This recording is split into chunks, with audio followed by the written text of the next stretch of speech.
Hey guys, Richard here with eBike Reviews and Adventures. So today I want to do the review on the ZORA Felix. Now, we've had this bike for a few weeks and we did the unboxing video, but we haven't done a full review video. We've been out riding it, having a good time with it. My buddy Rick and I took it off-roading and we tested it along with another branded bike, and surprisingly this did very well off-road, and I'll show you some of those clips as well. But let's just go ahead and take a look at the specs and see what this bike is all about, and then I'll let you know if I think it's a good value or not. Okay, we're going to start up here at the front, and we're going to take out these tires because they're really aggressive. They got some really good knobs on those, and this is the Innova brand. Now, I'm not real familiar with the Innova brand, but I will tell you that after doing some off-road riding with this bike, we did have a flat. Could have happened to anyone, could have happened to any brand, but we did already have a flat and we had to take care of that. I do like that it has these spoked wheels on the front and rear, and I think that really adds a nice look to the bike. And over here on the other side, we do have mechanical. These are the Tektro Aries mechanical disc brakes, and they're okay. The front one seems to grab really well and does a really good job stopping you. However, the one over here on the rear, I haven't been able to get it adjusted just right because it's real spongy and it's also really loud. It's just crazy loud. And we've cleaned it numerous times and I just haven't been able to get rid of that noise. Now up here in the front, we do have the coil spring adjustable forks, so you can lock those out if you want to over there and adjust your tension, which makes it great for riding on road, or if you need to adjust to go off-roading, you can do that as well. It does have plastic fenders, and they're big enough that they're doing a pretty good job of keeping the bike clean and keeping the rider clean. Although you can see that we do have some mud spray up here from when we were off-roading. Now, it does have an LED front headlight, as well as a really small reflector on the front. You do have rooms to attach a basket or a rack on the front, should you like. Now, check this out. They did a really super good job of wrapping all the cabling, and they've even added this protector sleeve right here. Now, one thing you'll notice about this stem right here is this stem is easily adjustable. It has a quick adjusting clamp right here that allows you to raise or lower the handlebars to accommodate smaller or even really tall riders. And this handlebar does fold down, so you can unsnap it here and fold this handlebar down when you're ready to stow it away and put it in storage. This is a folding bike, and it folds right here. And I'll show you the latch because it's got a really good latch. Now, this is a mid-step bike, and tucked inside the tube right here is the 14 amp hour battery. And right down below that is your rear suspension. Now, they call this a 4-bar rear suspension, and I gotta be honest, guys, I don't know a lot about suspension, rear suspension on bikes. I'm still learning about that. So all I can tell you is it does a good job of handling the bumps when we had it off-road. And so, we're pleased with that. It does have folding pedals, standard kickstand, and this nice little rack up here so you can haul a few things with you. The saddle does have a quick adjustment latch there, and the saddle is kind of thick and a little bit bigger than some standard ones, so we've been pleased with that. Now, getting up here in the cockpit will give you a better view here. So here we have the Tektro brakes. We do have a finger actuated bell. We have the display right here, and moving over to the right side, we do have the 7-speed Shimano shifter, as well as a thumb throttle. This bike does have 5 pedal assist levels, and overall I've been pleased with its performance. This bike does top out at 25 miles per hour, and it does have a good amount of pep. And for off-roading, we discovered that it'd be great if we could adjust the speed settings for each pedal assist, and I'm not sure if you can do that because we just don't have instructions on the display, so I don't know if that can be adjusted or not. Back here in the rear, we do have a brake-activated taillight and brake light.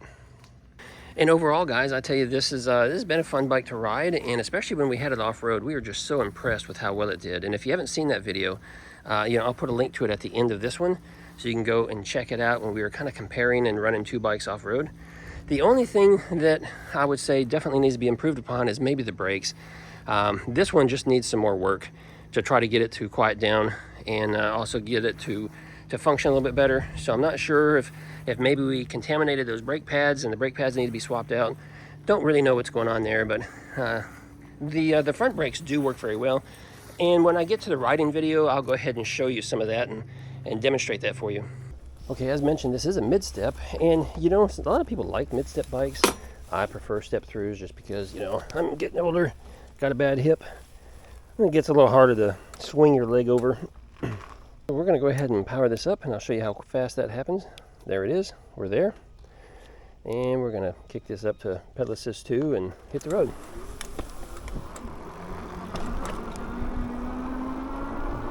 So really good speed, nice and peppy, kind of gets you up there.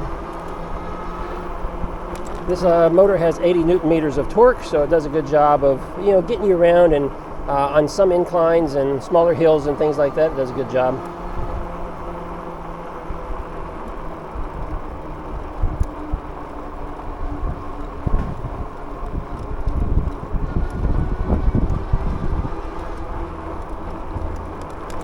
Now, one thing about the gearing on this bike is, if I'm not mistaken, this has got a 42 tooth chainring on the front, which I wished it was bigger. You know, I wished it was at least like a 48, because I'm doing 15 miles an hour, and you can see how fast I'm moving my legs just to maintain 15. So trying to get up there any faster than that is going to be kind of hard to do. One of the great features about this bike is that the handlebars are adjustable, so you don't have to add an extension or anything. If you're a taller person, you can just adjust the handlebars and find that nice comfortable riding position like I did, and you can do that right out of the box. That was another thing, guys, I didn't mention, but if you didn't see the unboxing video, you should go check it out. But this bike was fully assembled when I got it. I mean, the front wheel was already attached, the pedals were on, everything was there. It was simply folded up. So you know, all I had to do is really, I just unfold it and cut all the zip ties and packaging and charge up the battery. You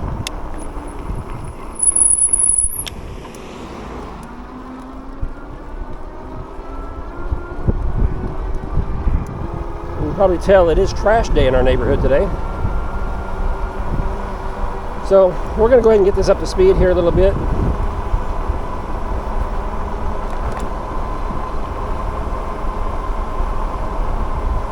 It does take a little bit to get up to the top end, so we're hitting about 22 and a half, and that's with my body weight and riding conditions. The battery is not fully charged, but we're going to get it right around here, and we're going to go ahead and do a brake test, and I'll let you hear what the brakes sound like. So it does a pretty good job of stopping us, but you can hear that back wheel screeching, and that's after cleaning it a couple of times, so not sure what's going on there. Like I said, it's probably just the brake pads that got contaminated or something.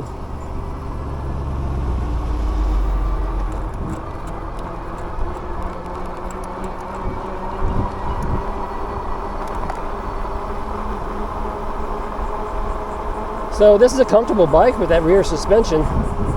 You know, I can go up on the sidewalk and go off of small bumps and things, and certainly when we were doing that off-road riding video that we did, it performed well on all the bumps and things that we were riding across. And we even got a little aggressive and took it up some larger inclines, and it performed really well.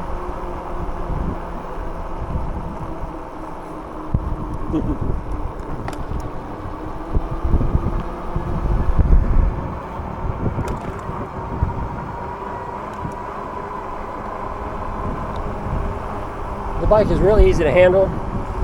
It's got really good balance.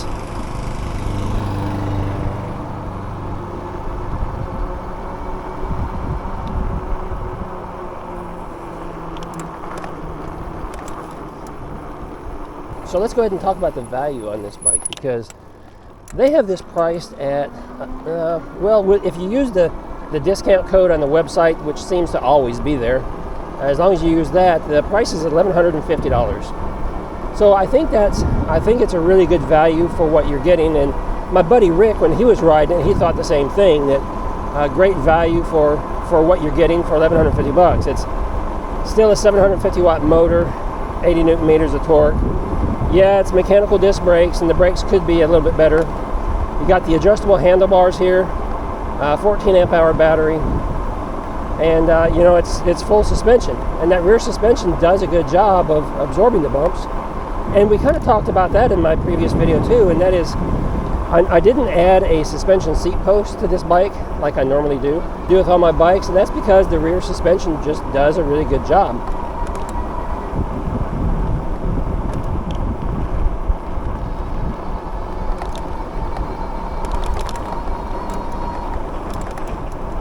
And I don't know, I was thinking about maybe doing a comparison video with this bike and another high-end model, just to show you side by side what you're getting, and so you help you understand a little bit better about the value that you're getting.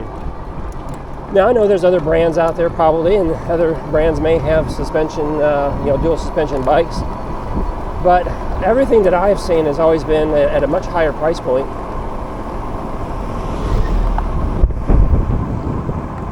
So just like the ZORA Master, the cargo bike that I have, I really like that bike. It's well built and it performs very well. I've been real happy with that. So these are the only two bikes that ZORA has right now.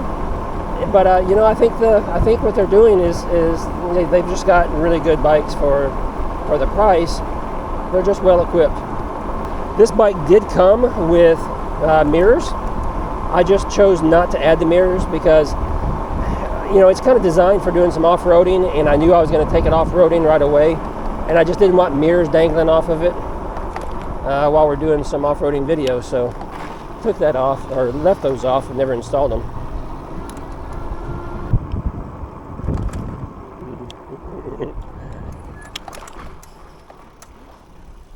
Alright guys, so I don't have any place near my home to show you some off-riding footage. There's just nothing. And but we did take it off-road already, and I mentioned that, so I'll make sure I link to that video so you can go check it out and see how it performs off-road, because I'm telling you, here's the thing.